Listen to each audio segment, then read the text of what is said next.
अस्सलामुअलैकुम रहमतुल्लाहि वबरकातुहू।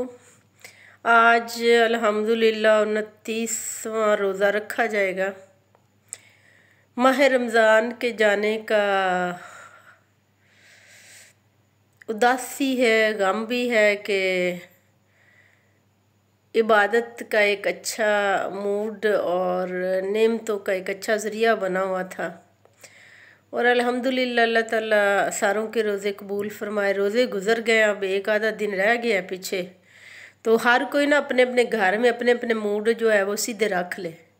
फिर ईद जो है वो साल के बाद आनी है। ये नहीं है कि ईद पे बिला वजह ही थोड़ी थोड़ी चीज़ों के लिए, पंजाबी में वो कहते हैं कि मुँह सुजा लेना, मुँह सोज पड़ोला होता था जब बड़े मुँह लड़िया करते थे। खुद से ही मतलब मूड शूड बना के छोटी छोटी बातों पे बैठ जाएं और ईद ख़राब करें तो बाद में चाहे एक दूसरे से मान जाए, राज़ी हो जाए, फिर ईद ने वापस कोई नहीं आना। तो इसलिए ना सियाना बनो, कमला कुमला बनने की ज़रूरत नहीं है। तो आपस में खुशबाश हंसी खुशी का दिन है तो खुशी नाल ही गुजारना चाहिए। लड़ाई झगड़े से इंतहाई परहेज़ करना है, चाहे कोई सास है, कोई नंद है, देवर है, जेठ है, बच्चे हैं, वालिदैन हैं, ख़ास कर माँ बाप और बच्चे। ना ये मोबाइल कहीं जाने लगे हैं और ना बच्चे और नसीहतें कहीं जाने लगे हैं। सो दैट दोनों पार्टियां जो है ना, दोनों को ही थोड़ा सा जो है वो सब्र व तहम्मुल का मुज़ाहरा करना चाहिए। ख़ास कर आजकल काम ज़्यादा है, अगर अच्छी सी ईद गुजारनी है तो बच्चों को चाहिए कि पेरेंट्स के साथ मिल के ना थोड़ा सा कोई पैकिंग, कोई समेटा समाटी, कोई तैयारी ईद की, मेहमान आने होते हैं, ख़ुद कहीं जाना होता है, तो काम शाम करें और अच्छे तरीके से जो है ना वो ईद अच्छे तरीके से जो है वो ईद गुजारें।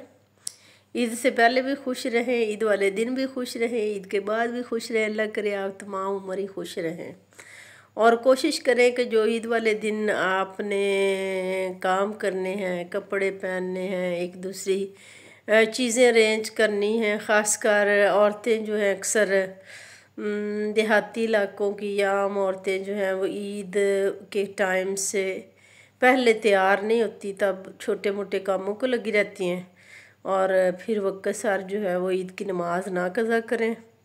अपने मेल्स के, अपने बेटों के, खामुंद के, भाइयों के, वालिद के, जिसके ज़िम्मे जो चीज़ें हैं, कपड़े वगैरह, तस्बीह, कोई टोपी वगैरह, जो चीज़ भी उन्हें चाहिए, कोई इतर शितर, वो रात को ही अरेंज कर दें। बल्कि आज कल का दिन ये सारे जो है ना वो काम काज भी थोड़ा बहुत कर लें और जहाँ तक हो सके ना आखिरी रोज़ा समझें और इबादत ज़्यादा से ज़्यादा करें, ज़्यादा से ज़्यादा वो दारगुज़र करें। अल्लाहुम्मा इन्ना काफ़ू मुन्तहिब्बुल अफ़्व फ़अफ़ु अन्नी जो है नबी सल्लल्लाहु अलैहि वसल्लम की जो ज़्यादा से ज़्यादा आखिरी अशरे में पढ़ी जाने वाली दुआ थी, हज़रत फ़ातिमा रज़ी अल्लाह अन्हा भी पढ़ती थी। इसको विर्द ज़ुबान रखें, दुरूद पाक पढ़ें और अपने लिए बहुत दुआ कीजिएगा। फ़लस्तीन के मुसलमानों के लिए, कश्मीर के लिए, जहाँ जहाँ हमारे मुसलमान भाई तकलीफ़ में हैं,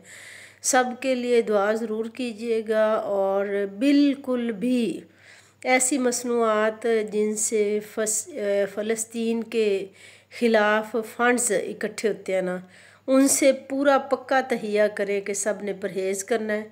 हमारा इन कोल्ड ड्रिंक्स, कोक्स, इनके बगैर भी गुजारा हो, लेकिन अगर आप इन चीज़ों का बायकाट करेंगे तो इंशाल्लाह ताला जो गैर मुस्लिम ताकतें हैं जो मुसलमानों की नस्ल कुशी कर रही हैं ना, उनका गुजारा नहीं होगा। आप अपना बायकाट जो है वो जारी रखें, मैकडोनल्ड वगैरह से परहेज़ करें, बाकी लेज़ हैं, ये ऑलवेज़ हैं, बाकी जितनी भी चीज़ें उनकी प्रोडक्ट्स हैं ना, वो एक लिस्ट है, इस पे आप अमल करें और उन्हें ना ख़रीदें।